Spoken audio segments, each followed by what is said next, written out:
الله نحمده ونستعينه ونستغفره ونؤمن به ونتوكل عليه ونعوذ بالله من شرور أنفسنا ومن سيئات أعمالنا من يهده الله فلا مضل له ومن يضلله فلا هادي له ونشهد أن لا إله إلا الله وحده لا شريك له ونشهد أن سيدنا وسندنا مولانا محمدا عبده ورسوله أما بعد فقد قال الله تعالى في قرآنه المجيد وفرقانه الحميد أعوذ بالله من الشيطان الرجيم بسم الله الرحمن الرحيم يا أيها الذين آمنوا كتب عليكم الصيام كما كتب على الذين من قبلكم لعلكم تتقون صدق الله مولانا العظيم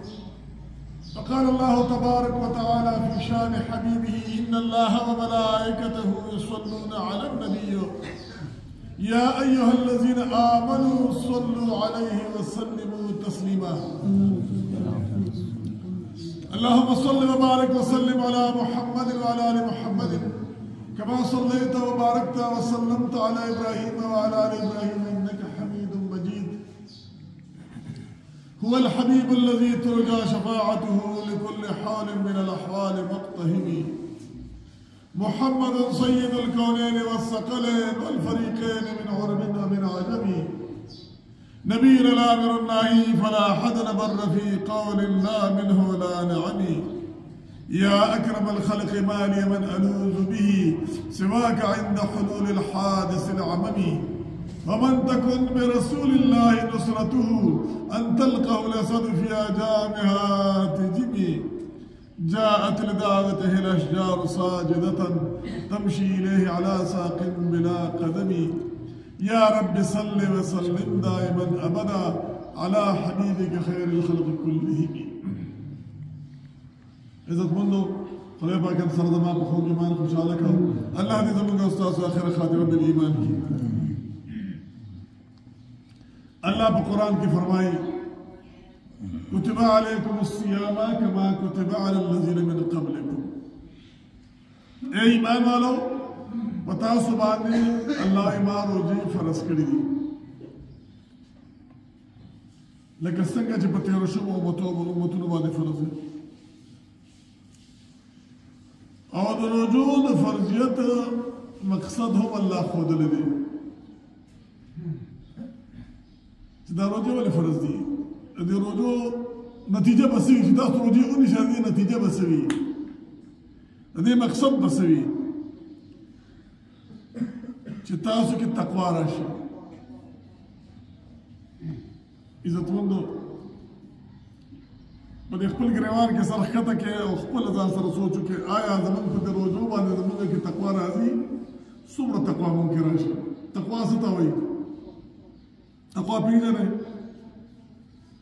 تقوا د الله یره چې ستا په زړه کې پیدا شي او د الله د یرې نه ستا اعمال ښایسته شي دا تقوا ده د الله د یره نه چې ستا اعمال ښایسته شي او ستا اعمال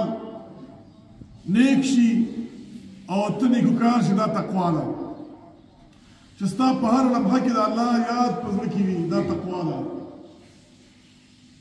هر سکند او هر لحظه چې الله ستا په زړه کې د الله تصور دا ستا په زړه کې د الله وړاندې ودرېدل دا ستا په زړه کې او ستا په سوچ او فکر کې دا تقوا ده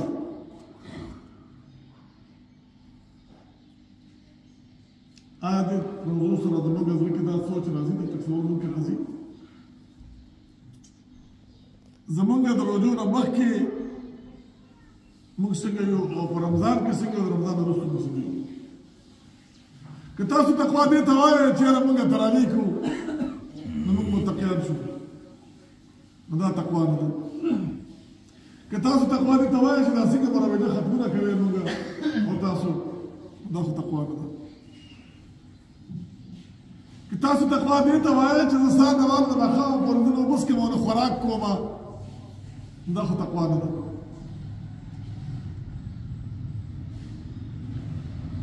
سو پورستا عبادات و معاملات ټولو کې د الله خوف شامل نه وي نو تقوا نه راځي او د تقوا زیات عمل دخل دا د انسان د معاملاتو سره دی په مونږ سړی نه متقي کېږي خو د حرامو نه په ساتلو باندې ځان ساتلو باندې سړی متقي کېږي یو سړی ښه مونځګزار دی 24 ګنټې مونځ کوي یا وخت 15 وخت مونځ دی کوي ته څوک تقوادار نشي دا سړی تقوادار دی دا مونځګزار دی بس چې سړی د حرامو نه ځان ساتي پردی پیسې نه ځان ساتي د پردي حق نه ځان ساتي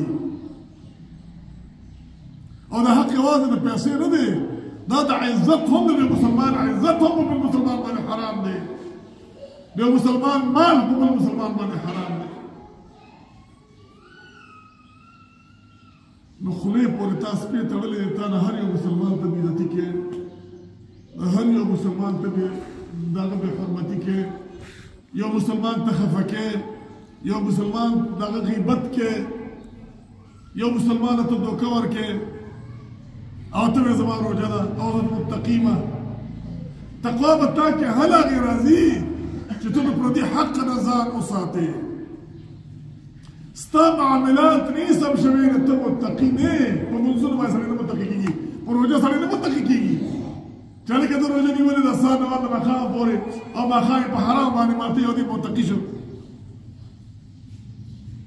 دا تقوا د تقوا ځای څه دی کوم ځای دی چې ستا معاملات سم شي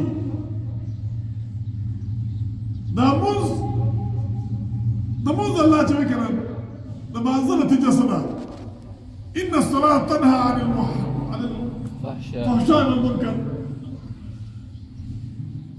مونځ د بې حیایۍ نه سړی منې کوي او روژه سړي کې تقوا پیدا کوي دا دواړه عبادتونه موږ او تاسو ډېر کوو مسلمانان ډېر ښه مونځګزار او ښه روژهدار آیا دې دواړو عبادتونو موږ کې تقوا پیدا کړله او موږ یې د بې حیایۍ نه او د منکر نه بچ کړو لکه دا دواړه نتیجې موږ نه دي اخذ کړې او دا دواړه مقاصد موږ ته نه دي حاصل شوي نو معلومېږي دا چې دا موږ دا روژې چې نیسو دلته کې زموږ معامله کې راوړه روژه م روژه نه ده د روژې نه مقصد زموږ بیا صرف لږه تنده ده موږ ته د دې روژې نه مقصد لږه تنده اخیستې ده چې زه به خوړل څکل نه کوم بس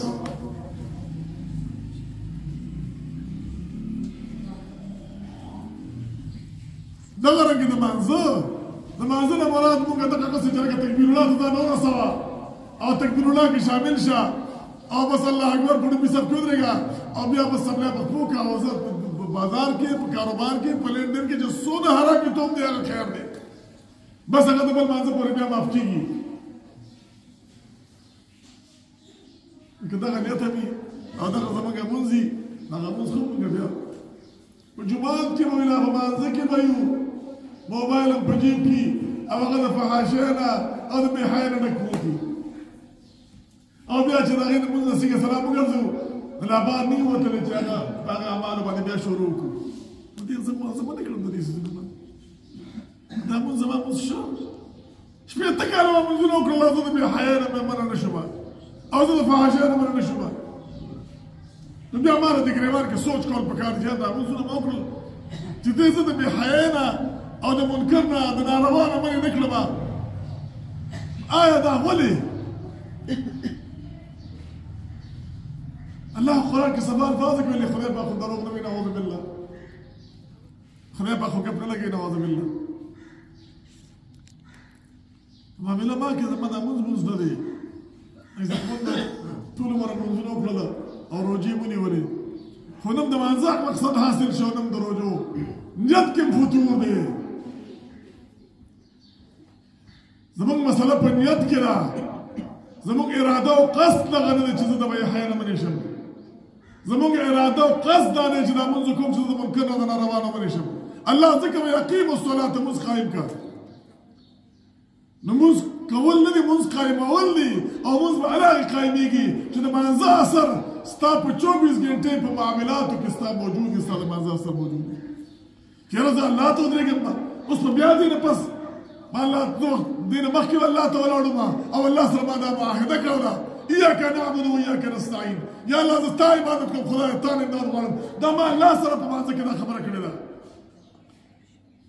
او بیا مې الله ته سوال کړی چې خدای ما ته وښیه دا لاره نیغه نو دا لاره نیغه چې زه الله نه غواړم دا لاره نیغه کومه ده تاسو تا کړی دی چې د خدای نه نیغه لاره غواړې دا نیغه لاره څه ده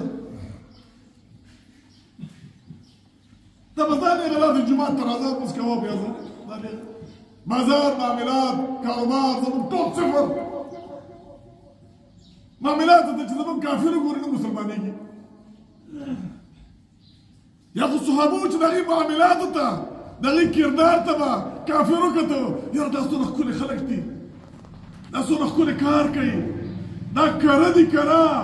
دیانتدار دي امانتدار دي رښتونې دي نبي کریم صلی الله علیه وسلم باندې ته باندې لا وحی نه ده راغلی نبوت نه ده میلاو او لقب ورته څه میلاو دی صادق او امین رښتونی امانتدار دا دو صفته چې مسلمان کې رانلل دی بیا څنګه مسلمان دی او دغه دو صفته چې زه په کافر کې وینم هغه مې نه خفه کېږي په زما دا ټول ګران صفتونه نه دي چې کوم چا کې نشي راتلی چې کافر کې راتلی شي مسلمان کې ولې نشي راتلی یو کافر په ملک کې چې ته چا سره معاملات کوې دروغ به درته نه وایي که امانت مو سره کېږي ستا امانت کې خیانت نه کوي واپس یې درکېدله خو که دا معامله زه د مسلمان سره وکړم د مسلمان بیا هلته اعتماد نشم کولی یا په اعتبار نشم کولی تا ولې دا کمې چېرته وې دا زموږ په نیت کې دی دا زموږ په اعمالو کې ګوره دا کمې شته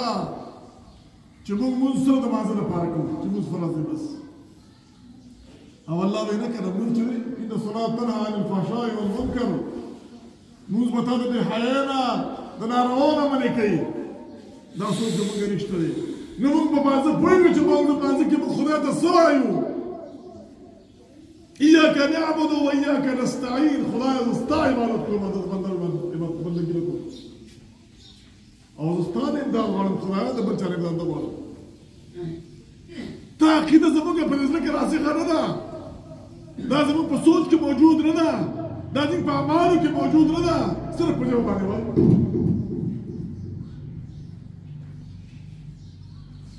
بل طرف ته روژه ده روژې پوره میاشت تېره شي لومبي خو په دې روژه کې سرکشه شیطانان خدای تړلي وي د هغې باوجود زموږ بازارونو کې څه حال دی په ټول کال کې چې کوم ګند نه خرڅېږي هغه موږ دې روژه کې وباسو مسلمان دی وکړه زموږ په ټول کاروبار کې د روژې معاملات زموږ ډېر خراب دي دکاندار چاړه تېره کړي صاحبه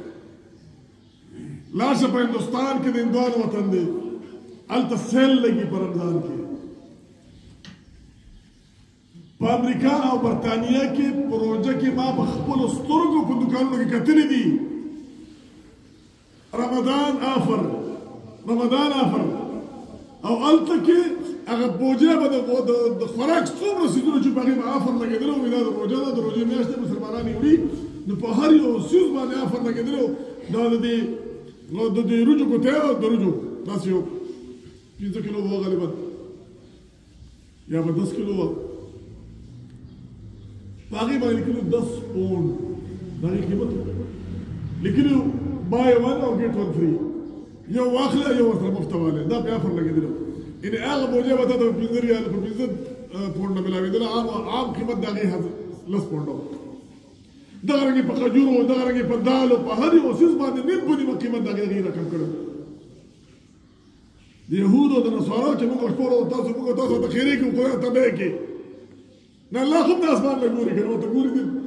دا مخلوق ته خدای ګوري کنه ته څه کې ته ما کولو قابل خو ته خپل بازار ته ګوره او دغه بازار ته ګوره ته خپل معاملات ته ګوره او د يهودو د نصارو معاملات ته ګوره چې تا کې روزه کې تا کې تقوا الله ستا په روزه کې تا کې خوف خدا را نغې ستا معاملات او بقه څه ګنده دي څنګه چې په کوجه کې بلکې د هغې نه زیات ګنده شي او بیا د الله نه الله په موږ ټول بخیږي موږ ملیانو موږ ته دا مسلې کوو هره شپه 2000 خلک د جهنم نه ونه ازادېږي دا دختر به شوه دا ټول ازادېږي او تاسو بیا هم ښه خوشحاله شئ یو ښه پکې سر وښکته کوي یاره بس کوې هسې پکې ازادېږو موږ د معاملاتو غل د پردو حقونو